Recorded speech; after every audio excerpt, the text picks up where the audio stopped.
of being on his show back in 2013. When I was contacted by a pastor, I was actually very hesitant because I wasn't sure how that conversation was going to go when I saw that I had an email from a pastor. So when I was invited to be on his show and we had a discussion and some background, I thought, oh, okay, this could go very well. So, and that led to a friendship and an allyship and partnership that has just grown from there. And I'm happy to say that this gentleman has made a few friends within the secular community. And I had to have him here as a speaker. Lorenzo Neal is the pastor of New Bethel AME Church in Jackson, Mississippi. He is the host of Zera Today on Blog Talk Radio, and he is the author of several books, including A Preacher in the Family. Preach it. What? Preach. Preach in the family. Breach in the family. Oh, excuse me. And well, ladies and gentlemen, with before I butcher anything else, please welcome Pastor Lorenzo Neal.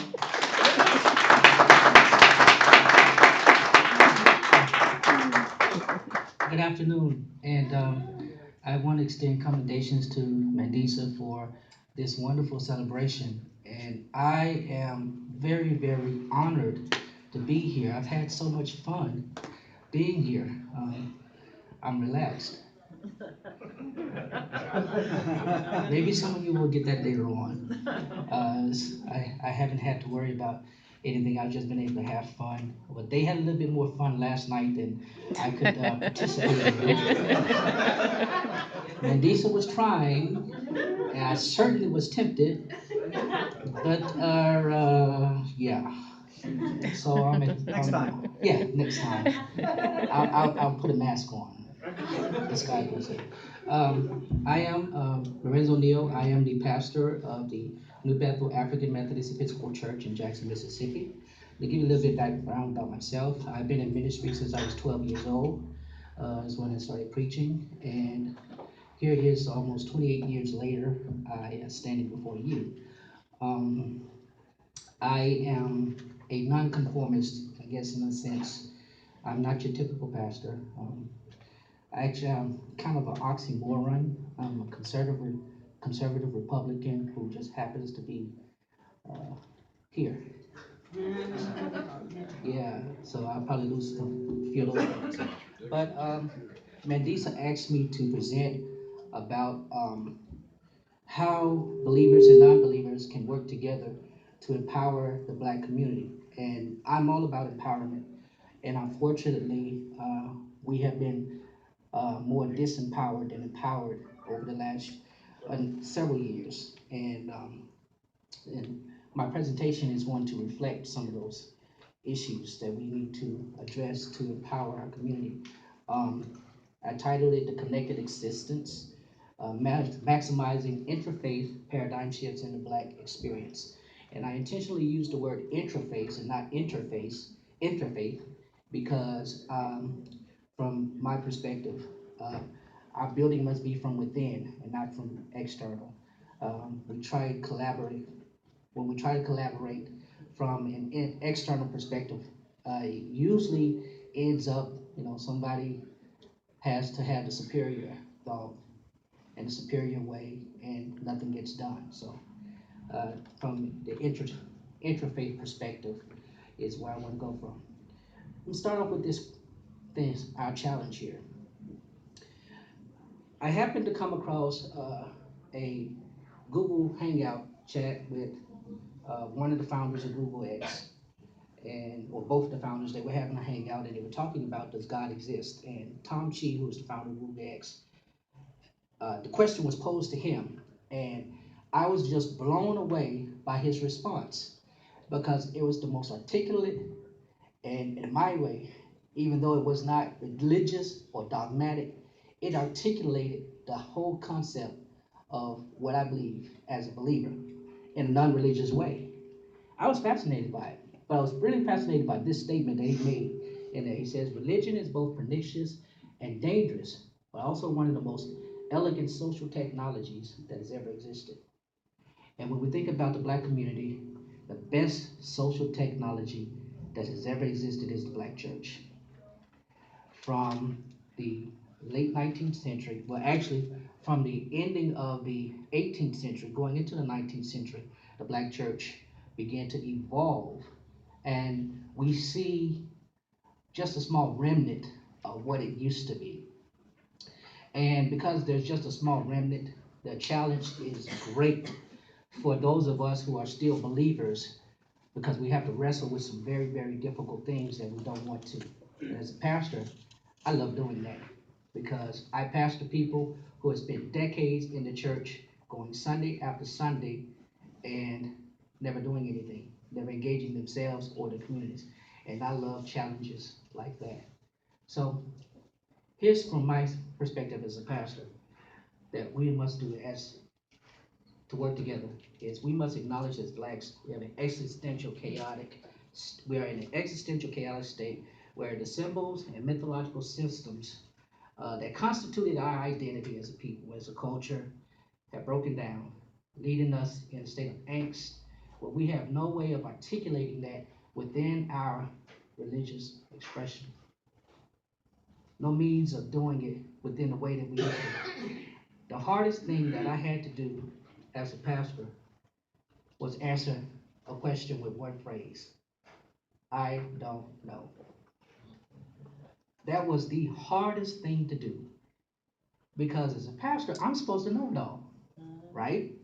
I'm supposed to know it all. I'm supposed to be able to have articulate every single answer to every single problem.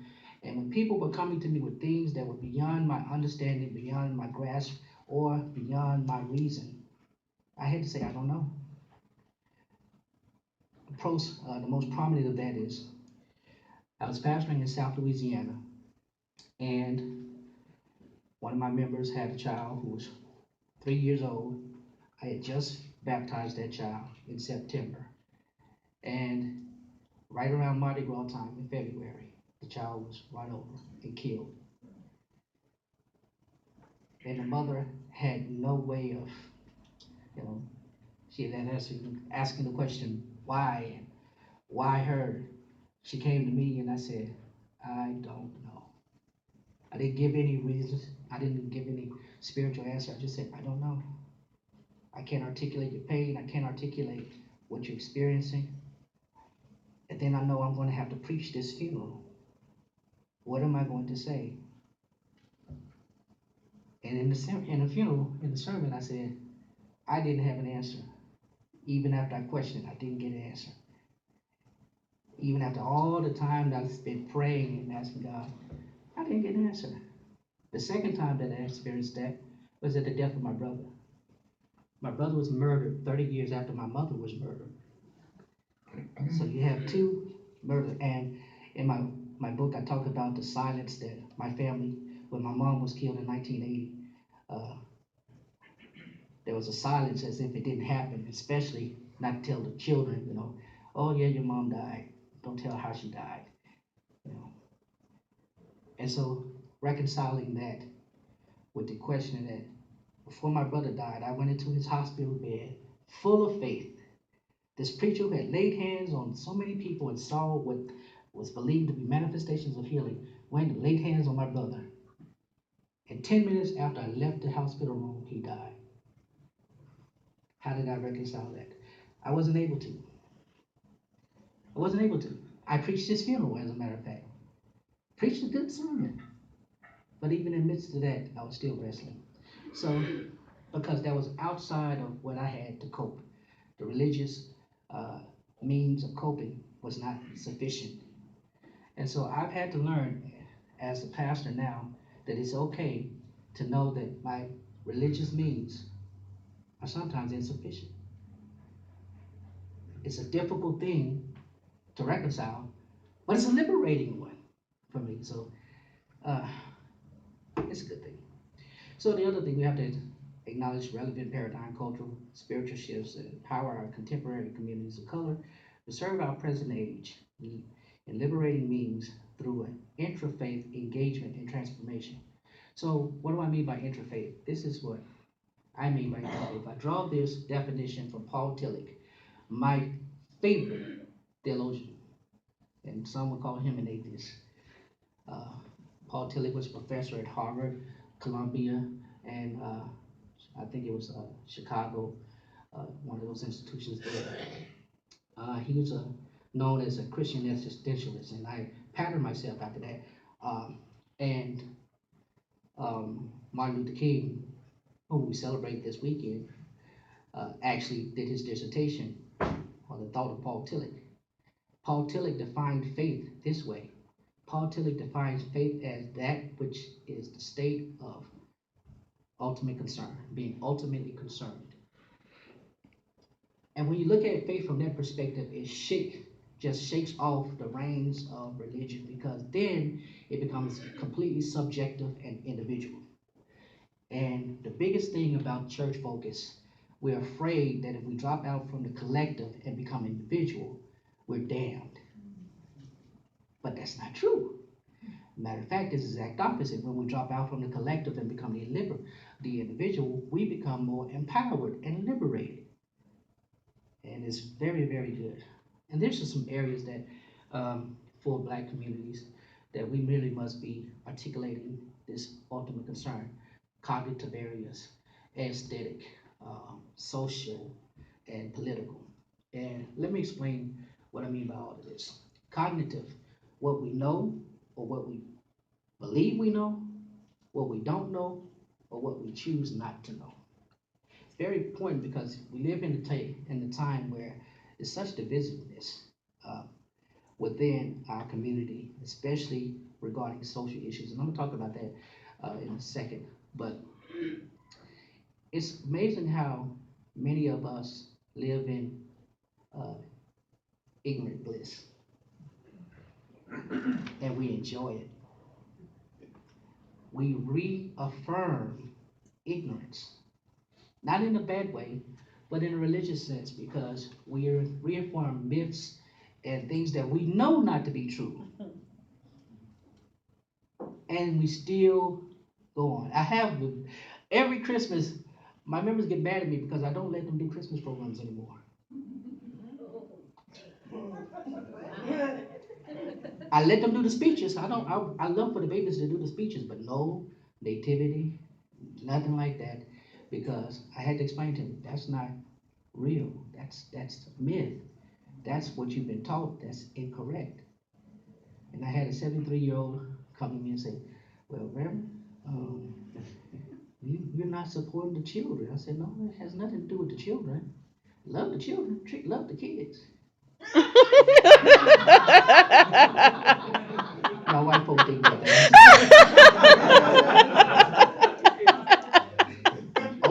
your head. It's not about. Not Catholic. It wasn't about denying the children. It was about not reinforcing falsehood. Again, I grew up in the church. I've been preaching since 12 years old. So why would I not want to reinforce this idea? Because I understand it's not true. Not in the sense that, it's been articulated over the generations. So, and it's amazing how sometimes we just choose not to know. And this is what I admire about being here because I've heard the stories, particularly from those who were in the ministry and those who were in the church, and how they became enlightened and they got the courage to leave. I don't have the courage so much to leave, but I do have the courage to speak up.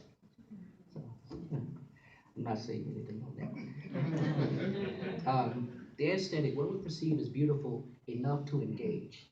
This is interesting because as I was developing this, um, culturally, particularly right now, since the dawn of the hip hop movement in the Black community, the urban, but that's what they're terming now urban, you've seen a cognitive dissonance occur because where our young people, particularly those who are millennials, are embracing the message that comes with this new culture and this movement and this art form and all of this, you know, there are those who like, I don't want that.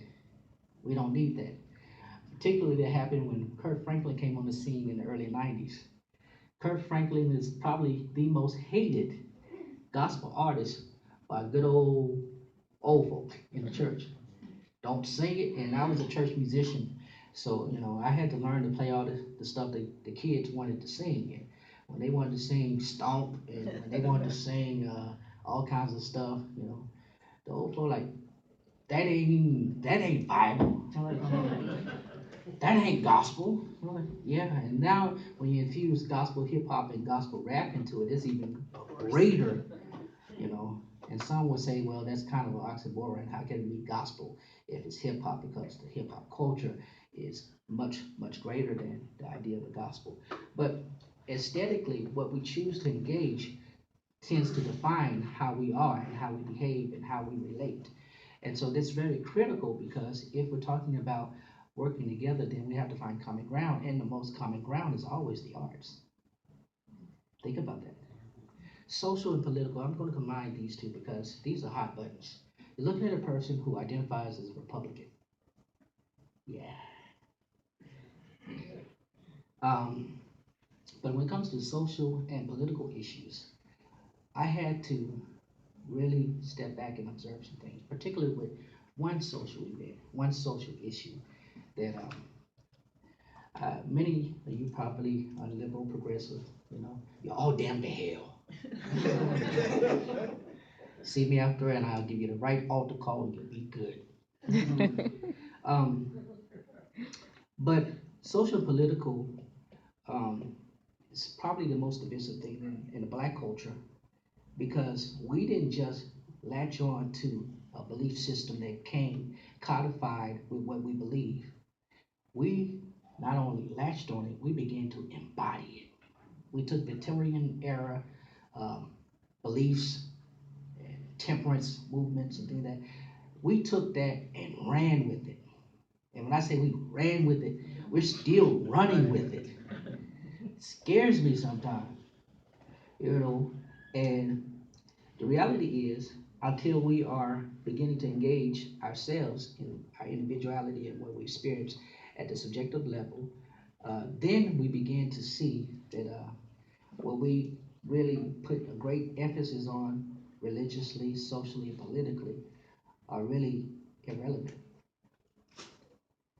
Now, whether that matters to some or not is yet to be seen. This is a chart here, and last year I presented most of this, what I'm presenting to you now. I presented at our International Christian Education Conference for my denomination, and I had a little bit more. This is a Pew Rally, a Pew Research um, finding from 2007 to 2014. It's very recent, and I was able to get the heads up because I know some persons who work there. And I got this information, and it measures how the unaffiliated are growing in numbers. But what caught my attention, I already know in the Western church, particularly over in Europe and now in America, white folk are leaving the church left and right. They're leaving for whatever reason they're leaving. But when you look at the statistic for historically black, you see that there's pretty much a statistically insignificant change. We go from 6.9 to 6.5, which is statistically insignificant. Why? Because we have been conditioned that if you ain't in the church, you're going to hell. Plain and simple. And for black women, if you want a husband, you go into church. And for black men, if you want to find a good woman, you go to church. And for married black men, because reality in the church is because I think someone mentioned it earlier. Candace, who wrote the book Ebony Exodus, she mentioned that the black church is overwhelmingly female. And my church, I know for a fact, you know, 2/3 of my membership are female. They give the most, they do the most, and the men, they're there.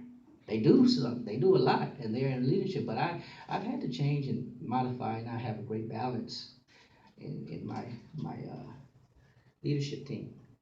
But historically, we have not changed, and the significance of that is that we are not following what is happening naturally. Uh, what's happening naturally is that people are learning that they can question, they can not believe and still exist.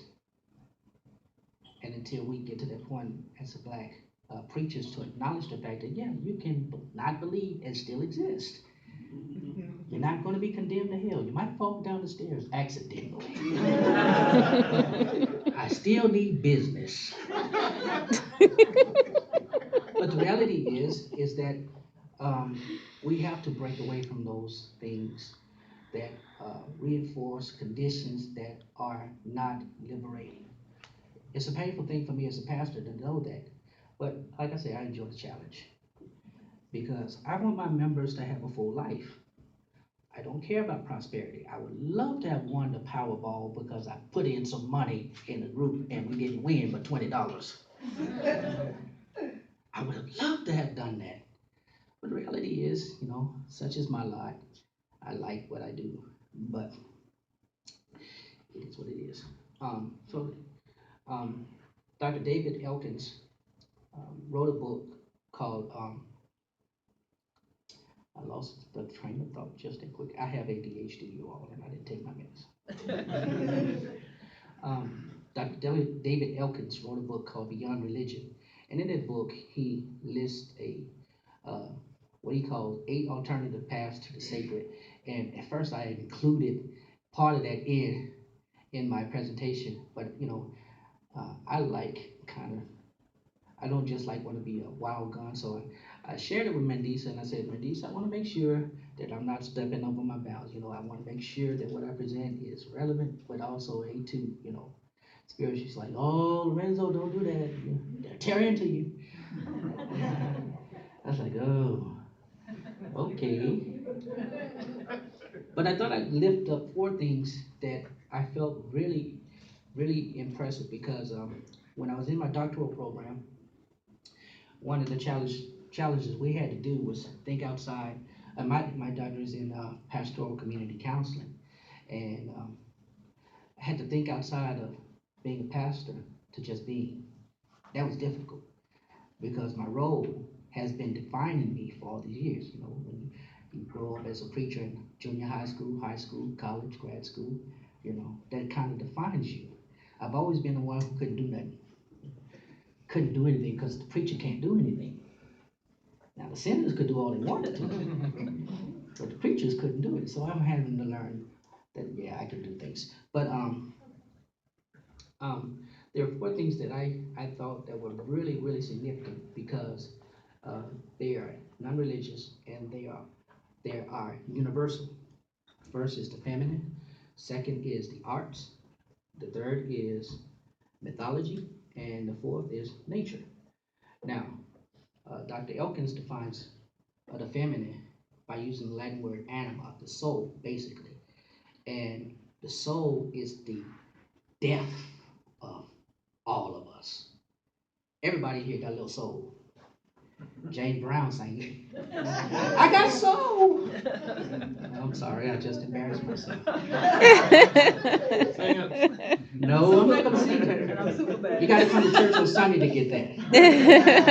That's what I get paid to do on Sunday morning. I'll tune up and hoop for you. Um, no, but when it comes to the feminine, the soul, that's the depth of all of us. It's so. I mean, it's eternal in a sense, and it's collective. Every last one of us has a soul, and I'm soul brother number one. I hope y'all soul brother number two, three, four. But by the soul, we don't mean when you take off the religious expression because it has been dominated by that. And unfortunately, even those who have articulated that particular perspective, don't even understand it. They've limited it to saving your soul. And I've always wondered, what does it mean to save soul? I was told that I'm supposed to go out and save souls. I would stand out on the corner preaching, literally on the street corner preaching, thinking I was going to save souls, and folks still walking by. And from the pulpit, I'm sweating, I'm tuning up, I'm yelling and screaming, and still souls not coming. At least, not from that way. They're coming and joining church because mom and daddy made them or something like that. Um, but it's the depth of our expression. All of us are soulish beings, whether we care to admit it. You know, whether we believe what happens after we die is irrelevant. While we're here, we have an eternal connection. The eternal connection is our universal connection. And we can't get beyond that because besides what we all believe, we're all human first. And humanity is the essence of our existence. If we cannot first be human, we can't be anything else. The second thing is the arts. The arts is all of creative expression. And I love the young man who did the spoken word, especially the first one. I need a vacation.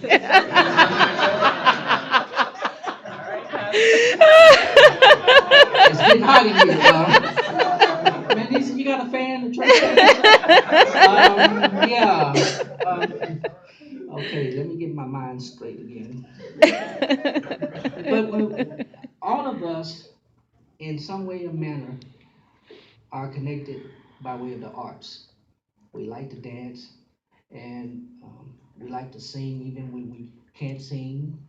We are creative in expressions in all ways. The biggest way I have found people being creative, especially those who are oppressed, is by their clothes. It's amazing to me how creative we can be just by dressing.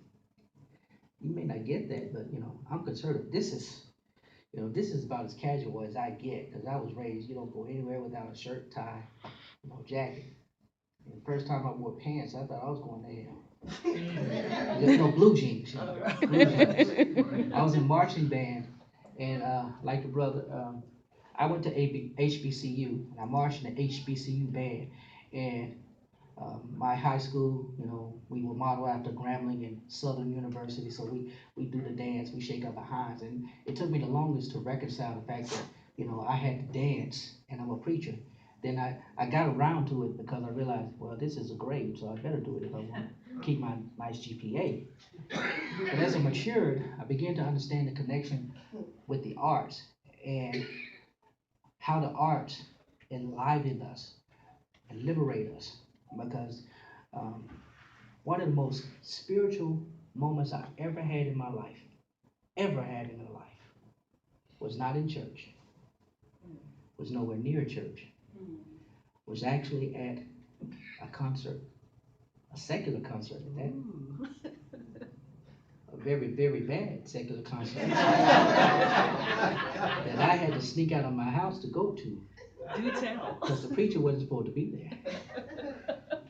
Really, it really was. And the experience that I had there was not so much that I was there. It was just that I was realizing now I'm a part of a collective because all of us are enjoying this moment, this present moment, this present moment. And for that present moment, all of us were engaged in that pleasure without feeling guilty about it. And some of them probably went home and engaged in better pleasure and didn't feel guilty about it. Yeah. Got a fan. I will have you circulate the offering. Where's my other usher and my armor bearer? The second thing is mythology. Now, mythology here is, as I listed here, is ritual, symbol, and story. Now, mythology, and we were having a conversation. Where is he? We were having a conversation about this at the table last night. Uh, I often use the word myth when I talk about, when I quote scripture, even when I preach. I say, in this particular myth or in this particular narrative. And so far, no preacher's ever caught on to it. But in this sense, I don't use myth as a falsehood. I use it as a sense as the myth contains the deeper story.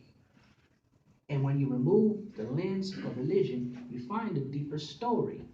And the deeper story, even in the inaccuracies and discrepancies that we find in our Holy Scripture, that I've had to acknowledge, yes, they're there.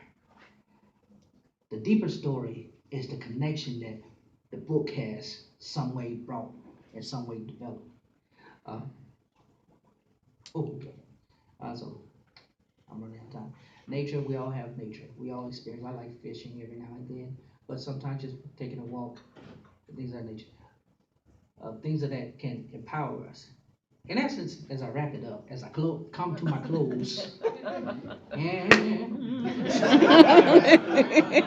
as I close this evening, I just want you to know, no, my role as a pastor is to empower. And when we have things like this, it helps me know that there's a need. Not a need for me to come out and pounce doctrine, dogma, but a need for me to help people who are authentically questioning what they believe, why they believe, to find their place. And it's not going to hurt me. It's not going to hurt me, but it's going to empower them, and that's what it's about. So thank you for allowing me